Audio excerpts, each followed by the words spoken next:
Hello, everyone. We'll go ahead and call to order this meeting of the Racial Justice and Equity Commission. Everyone should have an agenda in front of them. Excellent.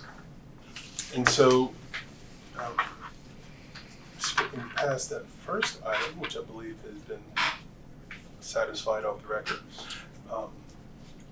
we want to open the floor to have some subcommittee updates. So if we have subcommittee member updates, we'll go ahead and entertain those now. Health disparities. So, Marshall, I think really this is more so just to make sure everybody's on a committee because when we met last time, not everybody was here. Mm-hmm. And so I think everybody here is on one. There's a couple of people that I think we still need to hear from, but they're not here. So Gotcha. We could certainly skip over that or call that good for now and move on to the next one. Yeah, if that was the only intention, I think we have enough to cover. So I'm going to go ahead and agree with you on that. Alrighty. So the next point on our agenda is a discussion of community engagement activities, questions in regards to how we interact with the community and the public, and also goals that we have. I think there were a total of 3 emails that went out to everyone that was intended to help communicate what those ideations that we're looking for. And I'll just start with one of the first that are within that list, which is shared language regarding systemic racism, and making sure that we're all speaking the same language and we're all on the same page. In a previous session, I had shared a definition of systemic racism with the group. So I just wanted to open up the floor for feedback regarding ideas on how we can add shared language. Sheriff Fields, do you still have the definition that you had? I know you had like a single sheet, I believe. Mm-hmm. I might have a copy. No, Commissioner Turley was not here. Director Brown for it up. Oh, yeah. You have the email. Would you be able to go to the shared drive and just pull it up? Well, Dr. Brown. Oh, sorry, no, we're Commissioner Turley wasn't here last time, just to kind of see what had been passed around. I do not have a copy. Okay, well, it's fine. I mean, it was just more of a question for, she's the only one I think that was not here last time. I will, I'll make sure that that's emailed out. I think you put it on the Google Drive, right? Mm-hmm. Yeah, it's on the Google Drive. I think Director Brown might be pulling it up. Excellent. So as she's pulling that up, this is just an open invitation for anyone to share any shared language ideas that they might have regarding systemic racism. I've looked at the documents that are on the shared drive, on Google Drive. My only thing, as we probably all understand the language that's being used for, there it is. That one is mine, not his original one. Oh, is that, do we need the draft, that handout draft?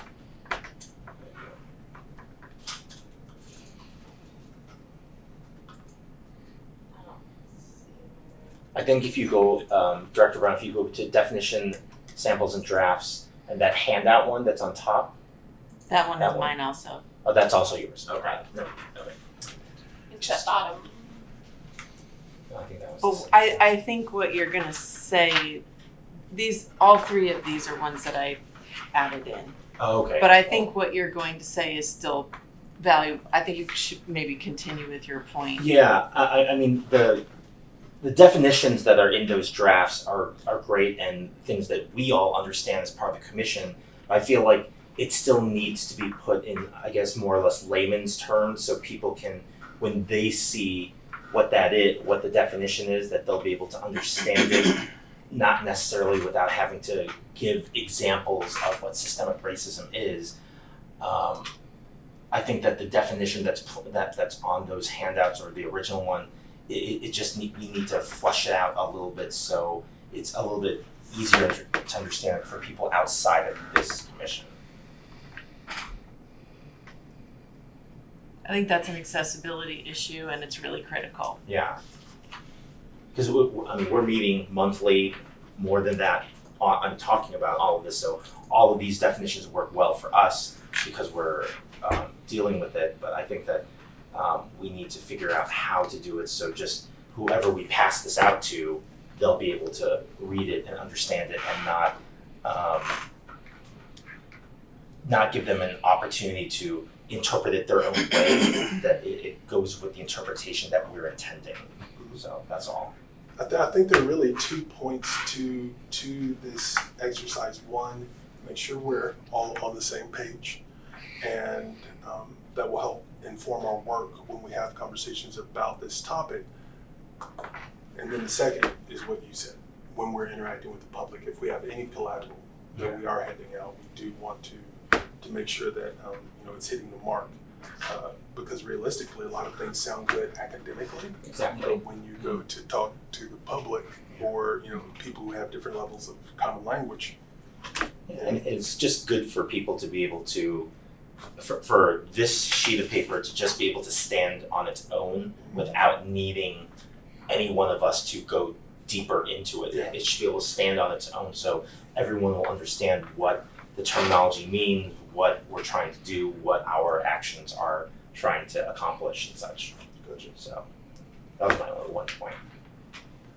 Commissioner Fields, I just wanted to offer one thing, and it's sort of piggybacking off what Commissioner Jun said. I know and I'm more of, context is pretty vital to anything related or anything like this. And sometimes it's just a simple nuance, but we talk about definition, and definition, when I think definition, I think Webster, but the word explanation, came to, my thinking as far as what I saw in the previous meeting. The definition is great. And I think the definition, like you said, it kind of stands on its own. But the explanation piece is where the definition sort of leaves, it drops off. Especially as it relates to the 5 focus areas that this commission is dealing with.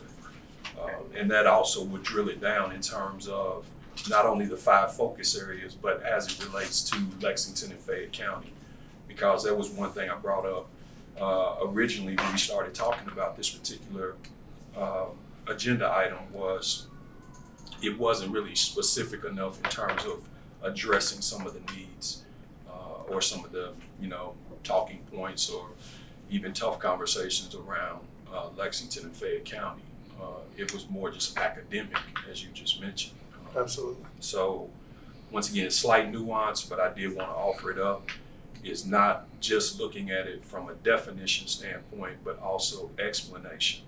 And, I'll leave it up to you guys as far as trying to figure out where I'm coming from on that. I mean, you can basically just, form your own thought process, even if you just look up the definition of definition and the definition of explanation. I mean, if you kind of just look at the 2 of them, once again, it's a slight nuance, but contextually, it can be quite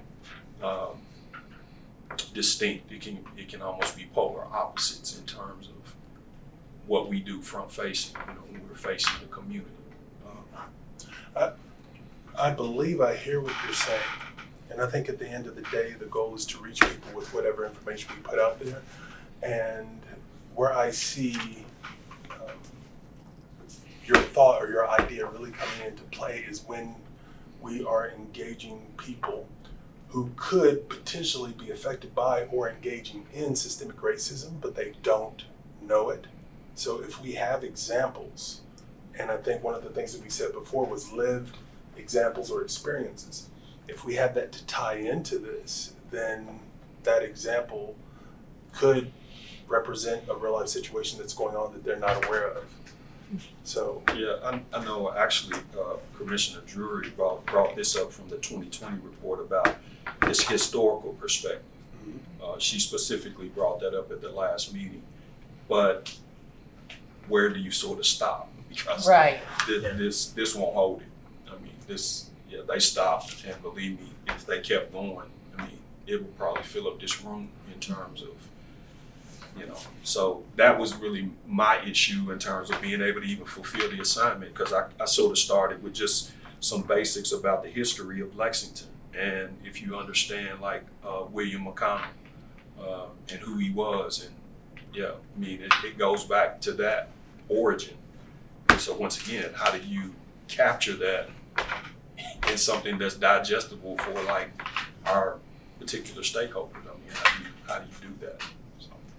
and I think another burden that we have is to find as recent as possible data, for those examples as well, because I think when you look at the history, the further back you go, anyone who is dealing with aversive racism or doesn't want to, justify the existence of it, has more leverage to say, well, that was back then, versus no, it's right now. This is just an historical example. So, thoughts, if we take this definition, this explanation, and put it on the recommended 6th grade reading level, and then use some current, up-to-date examples, does that cover what everybody's saying as far as making this standalone, really no further information needed, but then also the explanation piece of here are some current examples that are still happening right now, right here today in Fayette County? So do those current examples, do they actually, are they directly related to the 5 focus areas? Or? I was going to add a caveat to what you were saying. I think they should. I don't know. And if how one deep do you example. go? How deep of a dive do you go? Yeah, One I don't- example of each, 2 examples? I'm thinking 3 examples. I think that's reasonable. 3 examples for each. That way, if you're meeting with a focus group that aligns with a specific committee, 3 examples is much more compelling than just one. So if I could, I love this discussion, and I worked on this one a little bit, and I think that you referenced that you read it, but I'm trying to get to that context piece and being brief at the same time, because part of this, I love your point of how this is complex, and to be able to demonstrate the complexity, the not even recency, the current experiences of folks, and to localize it. We're also butting up into a question about how much time do we have with any audience. And so to really get it, I think we have to maybe have some kind of iterations in there. Would you mind to pull up the other one? It's also the Word doc. There. So what I did with this one, and this is where everything's a draft, is first can we put it in a sentence? Just the first piece of systemic racism, a form of discrimination that is woven into current and historical ways our society and institutions are organized and conducted. So if that's the only thing we can get out, we've at least got that. And then as you move down, to talk about what does interconnected mean? What is the complexity and how are they related to each other? And to differentiate, because part of what happens too, to your point, is that the reason that we want to talk about what systemic racism is in the first place is because there are, competing definitions or propaganda around and against realities and that kind of thing. So a lot of our target audience in Lexington might be folks that are not even convinced that it exists. And so to go into, this is not just individual acts of hatred.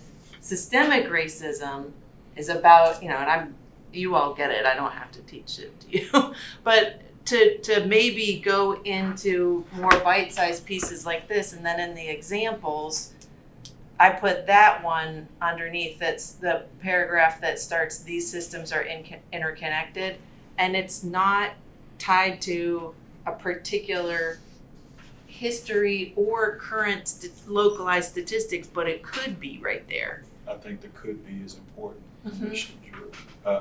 Because the one thing that stood out when I reviewed this definition is it's global. Like there's no mention of It's not Lexington. local, right. There's no mention of Fayette County anywhere that I saw. It doesn't even, it doesn't address maybe some of the pain points, which oftentimes is difficult to address in my experience in Lexington, is to specifically address some of the pain points that exist and have existed for centuries. That's what is basically set the tone as far as attitudes in this community.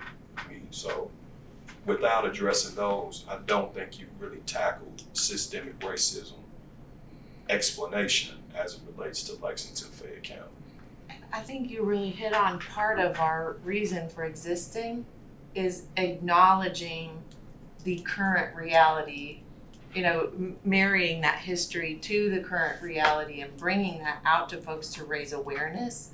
And so I think this, to me, is a compelling call that we need to have time with folks and audiences. And so this is a whole nother level that when we do get with community members in their own events, to this point, we've talked about the need to kind of draw information out of their experiences, and that we're kind of using opportunities to survey them and ask them the questions that we're going to be talking about later. But part of it too is I would love that those interactions are also part of this outreach of awareness and having the time to make it local and real and current. But that's a whole different ask of this outreach that we've been talking about. Right, and so in my mind,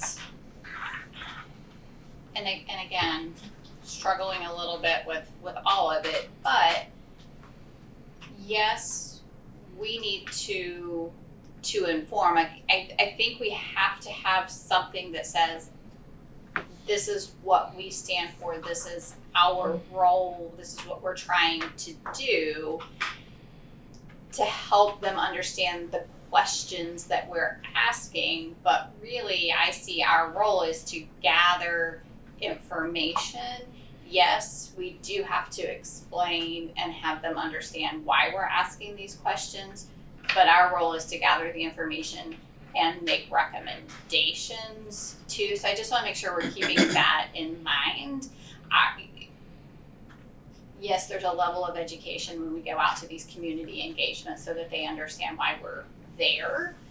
But our purpose really then is to gather that information back from the questions that we ask related to systemic racism and their experiences with systemic racism. The one thing that I would say also about this is it talks about policies and procedures. It doesn't say anything about behaviors. So up top and then down here, policies, laws, and institutional practices. I think behaviors have to be also added to those two places.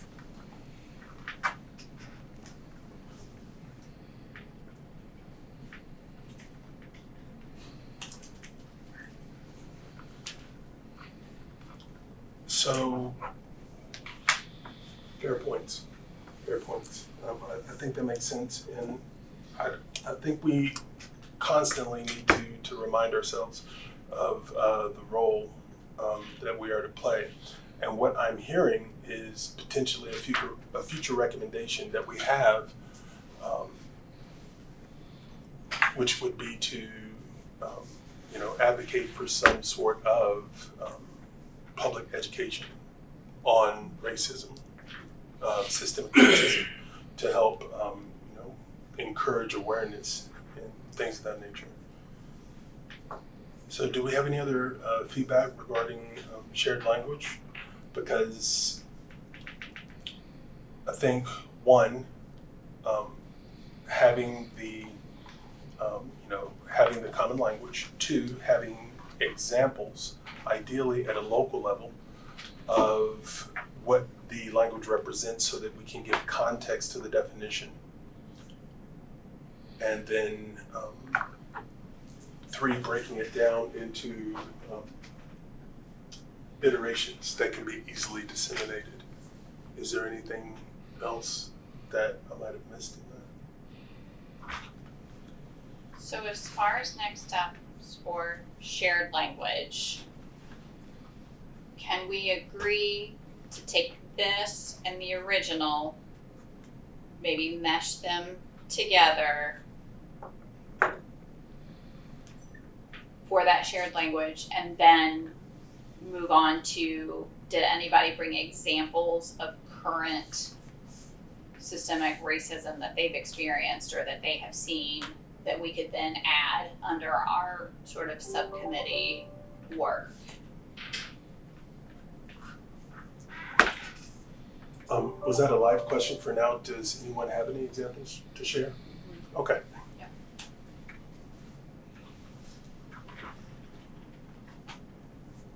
I would love to, and I don't have this formalized and ready, but I would love if some of those are examples of how white folks like me experience racism in the form of preferential treatment and experience.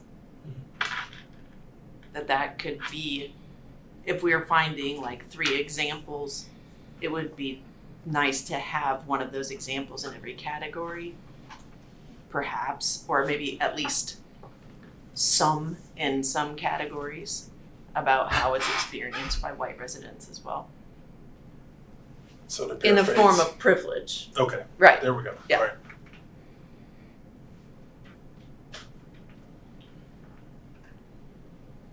And as I'm sitting here, not to put Commissioner Muhammad on the spot, but I remember a story that you told, I think it was a year ago, maybe a year and some change, about the experience that you had. I think you were standing in front of the hotel. Oh, yeah. And the Cleveland.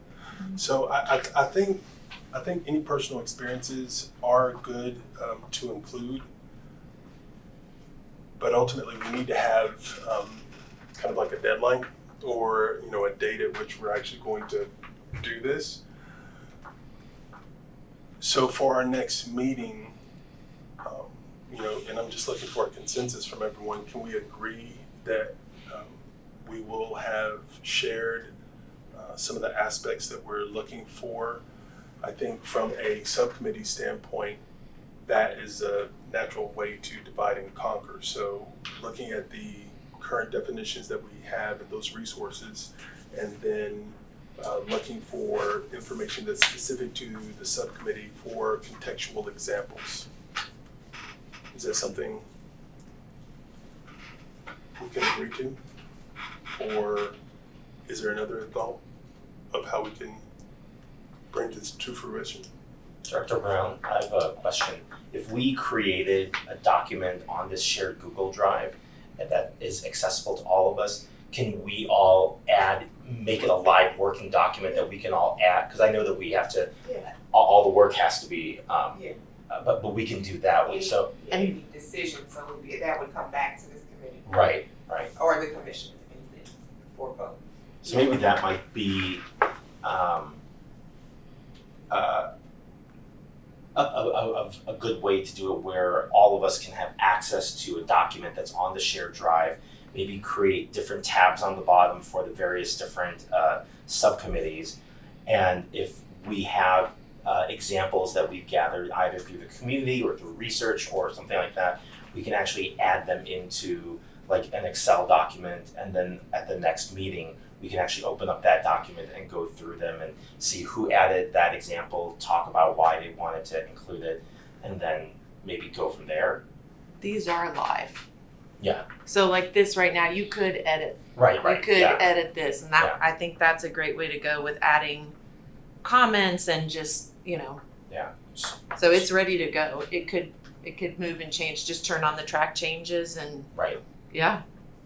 Just based on what Vice Chair Sass said, so are we talking about this live document would be the draft of the meshed definition, and then we would quote unquote fill in from there? Yeah, that's my understanding. Is that correct? Yes, and I mean, we could Because it would certainly. be good to see sort of the meshed version of the quote unquote definition of, keep using air quotes, but the definition of systemic racism, and then of course build from there. Yes. And I just want to make sure I'm clear on what the live document would look like. Will it be the meshed version of the definition of systemic racism? Okay. My thought is, if through research and discovery, if someone sees a different definition for it, to put that on the document, because at the end of the day, what we're leading up to is essentially us as a commission voting and agreeing upon, with the more resources we have to look at and preview, the likelihood that we'll make a more informed decision. And I would appreciate too if we could think about kind of what is and maybe you all kind of get it, and I forgive me if it needs to be reiterated for me to get it, but at the end, do we hope that this is something that is 1 page long and written? Are we working towards something that could be longer because we want it to maybe be a video, or both? Or are we looking for something that turns into 3 sentences or 3 pages? Or what's our imagination about how we would use this item? So I think this all started from our discussion of going out to community meetings, engagements, and being able to share what our role of the commission is. And so this is really supposed to be our blurb to get us started, and then we were going to have those open-ended questions to gather information. So that's my understanding of what we're doing here, and this would be on a paper that we could then hand out. We would speak to it briefly, because we want to spend most of the time, I would think, gathering information from them based on the questions. Now, certainly open for discussion if I have misunderstood what I thought the ask was. And I feel like that's where we started, but if we're gonna add in 3 examples times 5 areas of focus, it is expanding, which might be what needs to happen. I just want to make sure that we're thinking about how we want to use it when we get it. I think that the document that we're creating is a good jumping off point to go further, as you're saying, to maybe create 30-second vignettes that can be posted on a social media account to educate people on examples of systemic racism, creating a 2 to 3 minute YouTube video to go along with what we're creating. I think we need the base first, and I think once we get that base of a good definition, a good set of examples, then we can talk about as a commission how we can also make that document even more accessible by creating social media posts, just digital versions of things, creating a YouTube video that can be sent out. But I think we need to get that base. So Director Brown, quick question for you. is that something that the commission would be tasked to do or could do, these extra like videos, social media posts, or those recommendations we would make to the council to put those out? So that's a really good question. So I will tell you, in the first iteration of the report, the 2020 report, there was a recommendation to create a multimedia strategy that did exactly what you all are talking about. I do think that it is beneficial for this group to identify what systemic racism is and to give examples. One, for individual knowledge, also as you all talk with folks in the community. But that's also information that can also live on the web page for the commission. So I think everything can be built from here, but no, this commission again is not action oriented, so you all are not tasked to social media post. You can, but that's not a task for you. As yourself, you can. You can do whatever you want to do. Yes. So did anybody, oh, sorry, you were gonna Please. say something. I was just gonna say, did anybody bring any examples that they wanted to share today? That was kind of a next step for me because I wanted to try to work through sort of the, you know, There's some really good examples in the first report. Dr. Gerald Smith did a whole history yes, of Lexington. Yeah. And so that's a really good jumping off point it is. for So between now and the next meeting, Just in 3 weeks. which is in 3 weeks, good point, upload some examples to this page that will be modified and added, so that then we can talk through those. And ideally, I think we would want to agree upon which examples we would want to use for each subcommittee moving forward, just so we can keep this ball rolling. One of the other asks for today was to come up with some questions for community engagement opportunities to gather information. Did anybody bring questions today to share?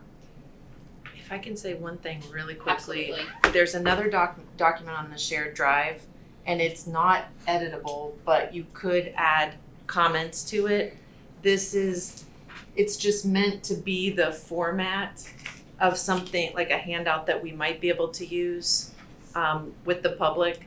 So know that like the goals, like the 2024 goals, those are not our official goals, but it's just a look and feel that might work as a one-pager. So as we're doing this, feel free to make comments, but I just really want to make it very clear that the information that's on here is not official. It's just more of a demonstration of what it might be able to look like. I think you make a good point. The infographics are really great to use to hand out. They're appealing to the eyes. They give you quick information, and we could certainly put our definition, our explanation, our examples, and hand that out. So, And a QR code to the longer work that might live on the website. Yep. And that type of thing, and a call to action and ways for people to get engaged. we could put the goals there from whatever the subcommittees have decided as their goals. Actually, those are already on the website anyway. So yeah, the QR code to the website would be great. I have one more question about the examples. Is it a mixture of personal experiences for community members or stuff that we see maybe locally in the news? Are we just gathering everything and then voting on the 3 best content pieces? We haven't defined it, Okay. but I think yes to everything that you just said, with one caveat, which is if there are things within the media that have not been confirmed, so to say. Yeah. And they're highly, I mean, we all know, different media channels have different Perspectives. So we don't want to put anything out there that is not vetted, so to say. Yeah. But outside of that, 100% yes. I think any example, I think the preference is that those examples either be of a personal nature of your own lived experience, or a lived experience of someone else from the community that you've spoken with, or something that is from a local perspective, a verified incident. Yeah.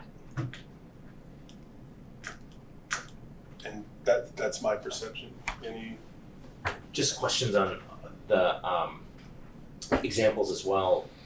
Can we include examples that are part of because some of the things that jump to my mind that I've seen are on documentaries that I've seen where people are gathering information and stories to talk about racism, and they are talking about different lived experiences and that have made it into the documentary. Those are also examples of things that probably have happened here, but the person that they're talking to or interviewing for the documentary, they live somewhere else. Is that something that's still something we should consider as an example to put into here, or should it just be solely Lexington, Fayette County instances? I think the preference is for it to be Lexington. However, if we don't have a specific example within a subcommittee category, and you have a really good one, I think we'd be remiss not to include it.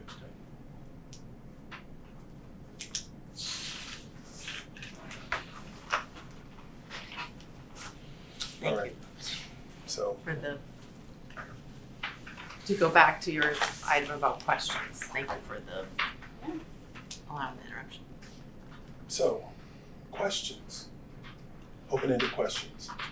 Just, please. No, I was just, I attended one of the affordable housing across the city. They had several different ones. I went to the one at the Texas Creek Public Library. And there were probably one African-American person that heard me. There's a lot of questions raised.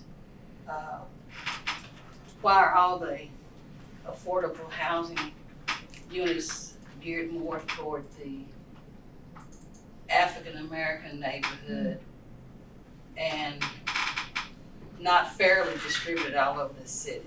That was a big concern. I talked to some ladies afterwards, and they were saying that they felt discriminated against because it wasn't geared toward none people of color. And it was like, I guess you'd say maybe like almost reverse discrimination, or I think that's what they felt. And they had several questions, but we didn't get into that, but they had quite a few concerns about that. So the concern of the question was based on their perception that, can you restate that? I just want to make sure I'm. Well, all the affordable housing units and areas are built not basically for the white community. They're built in the areas of more so people of color, African Americans, and a lot of them didn't feel good about that at all. The affordable houses are being built in places that currently are, the majority population is white. No, African American. And I guess they're asking that, that there are also disadvantaged and poor. None African Americans and none people of color.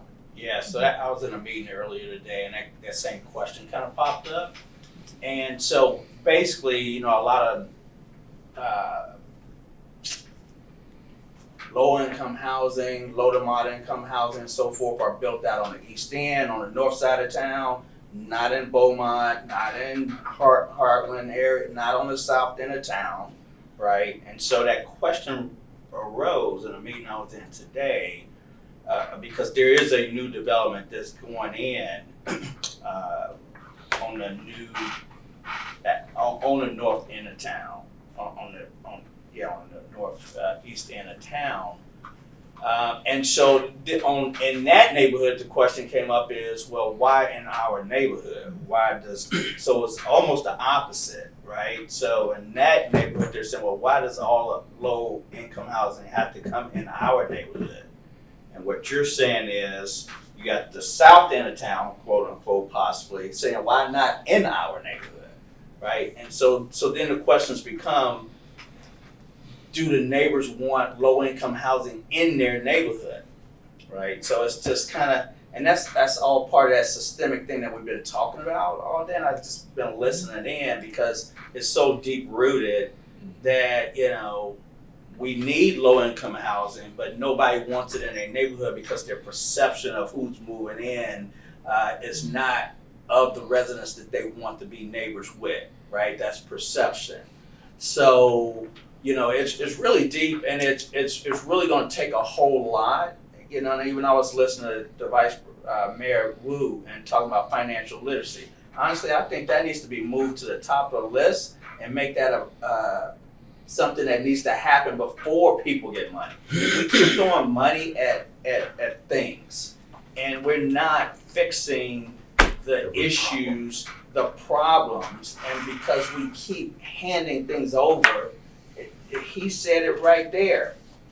I don't want to do this again next year. Well, it's going to happen again next year because we're not dealing with the issue, which is helping people understand how to be empowered.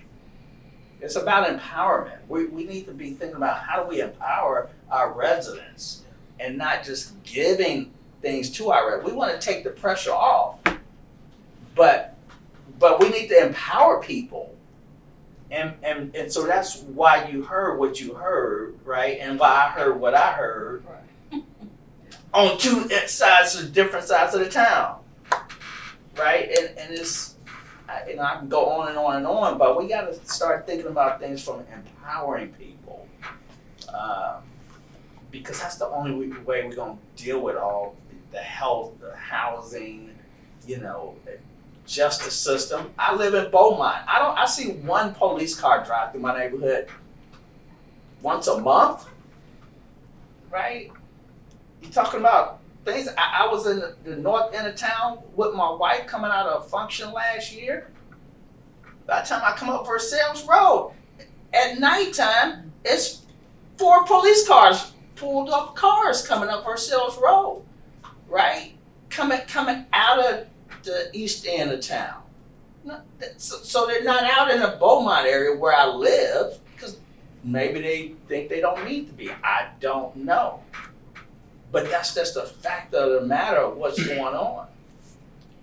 So how do we take all of this information and create a question that gives us the information we need to know to make a recommendation to the council? What type of question would help us gather Right data. the right information? Yeah. So is it, because started out as housing, affordable housing, maybe location, maybe, but then you moved on to, financial literacy. So if people had the knowledge regarding finances, then maybe some of this is prevented, but maybe not. So where do we go to create a question that gets at the information we want to know? I think your comment was more about sustainability, right? After assistance is given, any kind of assistance, how do we sustain it? And that's where you said empowerment, period, point blank, having that empowerment. So is it a question of empowerment? What ways, as we're engaging with the public, what ways can we provide sustainable, what sustainable resources are you in need of as it relates to, and then that would be for the individual subcommittee categories. So as it relates to affordable housing, as it relates to, and for health disparities, it would have to be very specific, but a question about sustainability. And I think, just to put this out there, the framework that we use for the questions, they need to be such that it is truly opening a door for them, whoever we're engaging with, to provide their individual feedback in a way that is not telling them a solution, but opening the door for what solution they feel would be beneficial. So versus saying, would you like to have this sheet of paper or that sheet of paper, you had asked, what would you like to write on? So questions of sustainability, is that where that was headed? Yeah, and yeah, it's my fear is that we ask and we need to ask, but my fear is that we ask and we get the answers that we know we will get. Like I need more money. I need this, and in my mind, it's coming with a serious plan that's going to touch like everything, right? It's not only going to touch education, but it's going to touch the finance piece. It's going to touch healthcare, right? And that we may be trying to take medical bills away for the parents and grandparents, but and it may or may not be too late to teach the parents and grandparents, but it's not to teach the grandkids, right? So that we're not doing the same thing for them 15 years from now, because I'm sure somebody was having this type of conversation 15 years ago, and probably 50 years ago. I'm quite sure that happened. And at a certain point, we have to get to the point where we're going to empower people and go, let's start addressing our young kids, right? And then we'll help the parent, right? But we want some ownership there. And that's why I said, yeah, we want to take the bills away, that's fine. What we need you to do though is show up, right? And be here. And I know it's hard, but show up and we're going to start empowering you and your family so that 15, 20 years from now, we don't have this continued cycle, this rut that our community seems to just be in. And it happens across the country, but nobody is talking about how to empower people. We always talk about giving somebody something or whatever. How do we empower people? It's a mindset change, and that's why it's going to take so much. I think you hit on something earlier that you was talking about, and that when we go in and talk about this, I mean, it's really have to be not just a one and done situation, and we start asking questions because you know what's going to happen, right? We know what's going to happen. The committee met, Housing and Gentrification Committee met, and we said, well, here's one question. How do we better communicate grant and loan info about HUD, KHC, Fannie Mae, and Freddie Mac grants for housing? Because there are grants out there that's coming out in our community. Somebody can get up to $20,000 if you happen to be a minority or first generation homeowner, right? That'll be kicking in April. But how do we get that information out to people, right? When we hear about stuff like this, right? How do we tell people about KHC and the monies that they have access to? Because it's about home ownership and renters, right? It's people renting and it's people that want to own homes. And the same thing with healthcare. We probably all do pretty good, but I'm quite sure each one of us has gotten a bill in the mail after going to the hospital that the insurance didn't pick it all up and was like, ooh, that hurt. I know I had one last year. Yeah. Personally. Oh yeah, happened to me a few times. Yeah, right? It happens. And I think we got pretty good insurance.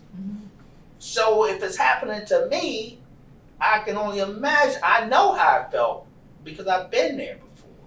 We've all been there I think another important aspect of what you're talking about is for those programs, Freddie Mac and whatnot, those different grant programs, not only making sure that they get access to that information, but if there are people that have participated or tried to participate, what barriers did they encounter through that process? You know, what was a qualification that they weren't able to meet? You know, are you aware of this? And if you are, why have you not? And how do we connect them to the resources, right? So my thing is, let's not just talk about the problems, but when we talk about the problems, how do we fix that and connect the resources? Because there are resources out there for some of this stuff, right? You just got to do a better job on connecting the dots. And that was a question, No, go ahead. that was another question they had talked about, partnering with different other organizations to help with ownership. Here in Lexington, we have Step by Step, they have REACH, they have the other programs, but we've got to figure out a way how to get that information out and how we can maybe partner with these organizations to help them. To help push the information out to the people. So hear me out. We're still trying to gather information. And right now, we're assuming people don't have the information that they need to get the housing. So the question has to be more of when you went to obtain housing, what barriers did you encounter? And then based on the answer, there might be a follow-up question, but we need to know what barriers there were first. Did they not have a job that allowed them the income that they needed? Did they not know about their resources? Did they not know about low-income housing? Or like, we have to understand what led them to not get a house or an apartment or whatever where they wanted it. That I think is maybe where we start. So in my mind, from health disparities thinking, it's like, are you as healthy as you could be? Physically, mentally, why or why not? Like, that allows, to Marshall's point, we're not telling them this or that. We're giving them an opportunity to tell us, are you healthy? Are you not healthy? Physically, mentally, and if you are, why are you healthy? And if you're not, why not? That's the theme information I think we need to gather and then sort of collate to figure out where the problem really lies. Now, again, I could be way off, so please, if I'm wrong, tell me. But that's in my mind how we need to be asking questions. I truly appreciate that perspective. I will challenge you. I think that those questions also come from a place of privilege. The reason I'm saying that is a lot of people don't know what healthy or unhealthy is. They've not been properly diagnosed because they haven't gone to the doctor. So trying to gather feedback on a professional level you may not get the feedback. One, there's a historic distrust of government. This is not, while you all are not, agents of the government, you certainly represent the government. Yeah. So that may be a challenge. There's also challenges when it comes to doing surveys with certain individuals or communities, whether that be in Lexington or nationwide. There's also disparity in data because of what is asked. So I just want to kind of challenge our perspectives a little bit when we start to think about how to engage with people that are directly affected by racial inequity and systemic racism. All very good points.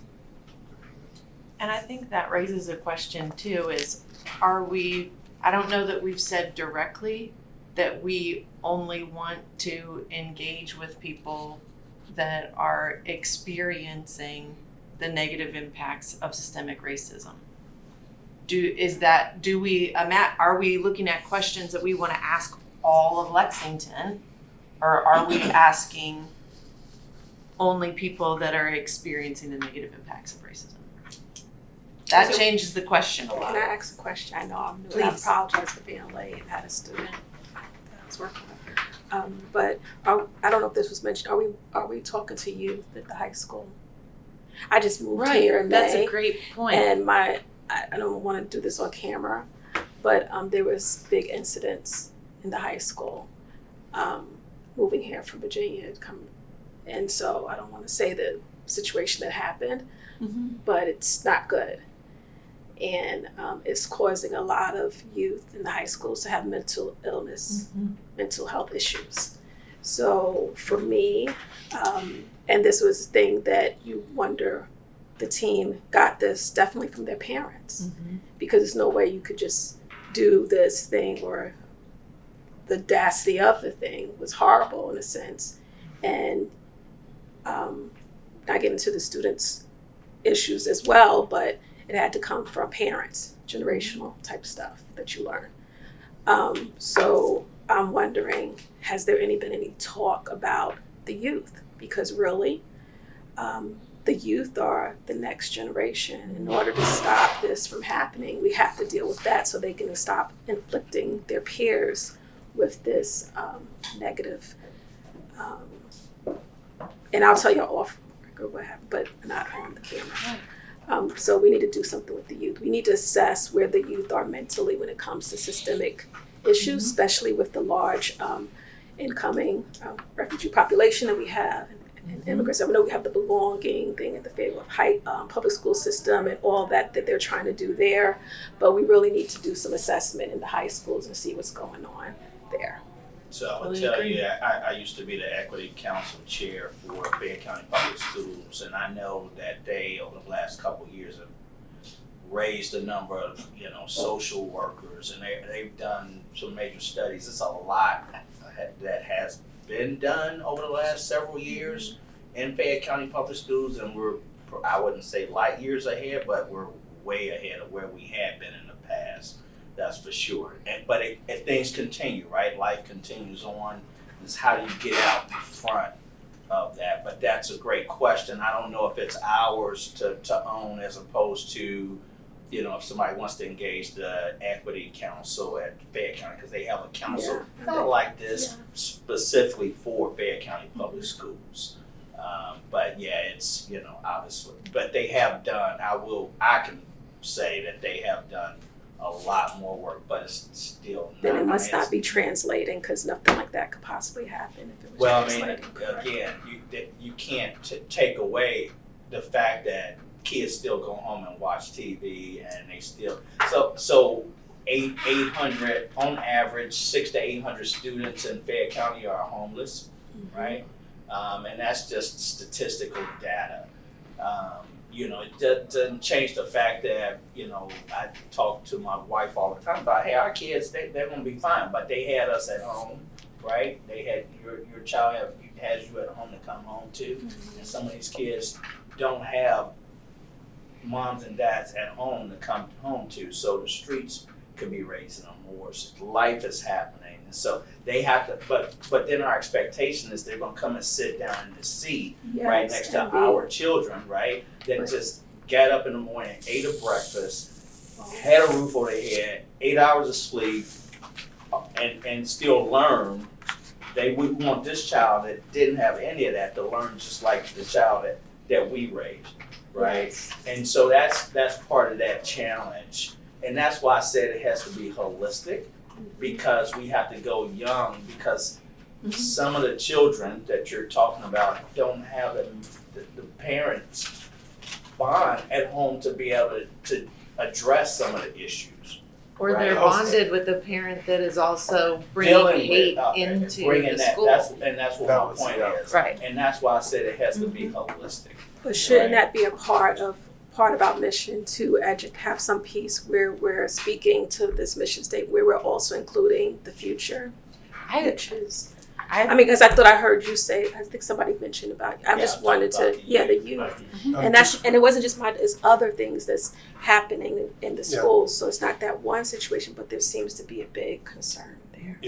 Topically speaking, which was coming up with questions, I think you give a lot of insight to the fact that we need to consider questions that can be asked to youth. Yes, that's what I'm asking.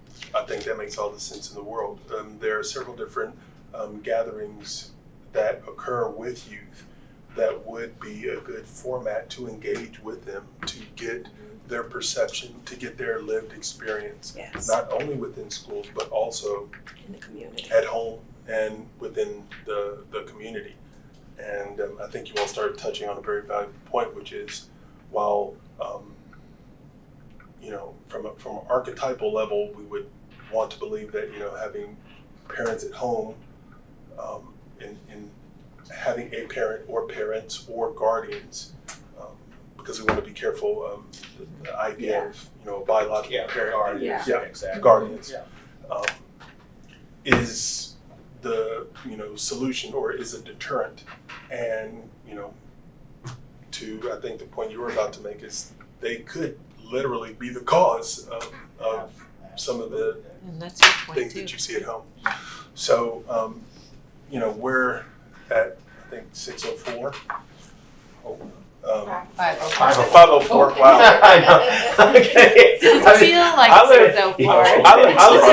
I live an hour in advance. It is what it is. I was like, we are? It is what it I'm in is. trouble. A lot of good conversation today. Great conversation. So we're leaving understanding that we are going to be working on questions. Notes that I took specifically were questions that are focused on, ways to reveal empowerment and sustainable solutions.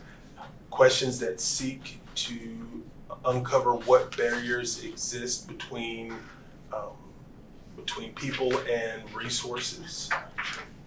Questions that create a flow, potentially considering scenarios. So if they answer this, then having a potential follow-up question.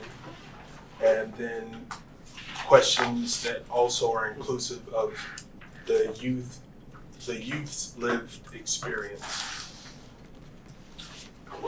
Anyone have anything else to add to it? And just that, I don't know if we need to make a decision or if we need to just consider as we draft who is the audience to the point of, intersections of, is this all of Lexington, or is this only adults of Lexington, or is this only, Black and brown Lexingtonian adults, or where are we asking these questions?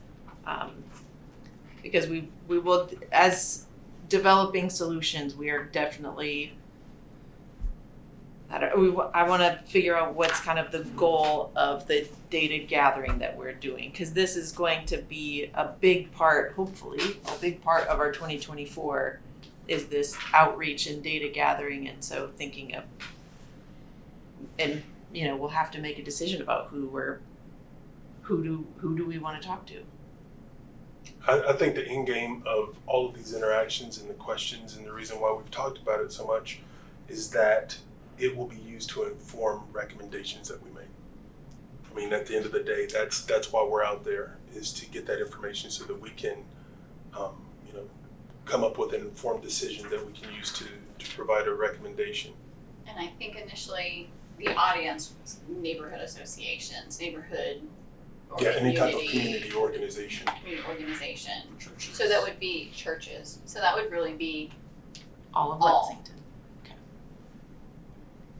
Also, we do not have a listing of all neighborhood organization meetings or community organization meetings. Okay. All right. And I put some of the questions that came out of the discussion, I added those into the document of draft outreach questions, so continue to, you can put them right in that document on the shared drive. Okay, so before we adjourn, can we agree that our work between now and the next meeting will be to update the documents on the drive with both questions and with ideas around systemic racism being defined, contextualized, and providing examples. Yes. Excellent. Thank you. All right, thank So- you for hanging in a little late. Yes, we Appreciate appreciate it. it. Do I need a motion to adjourn? Second. Second. Any discussion? All right. We're adjourned. Thank you.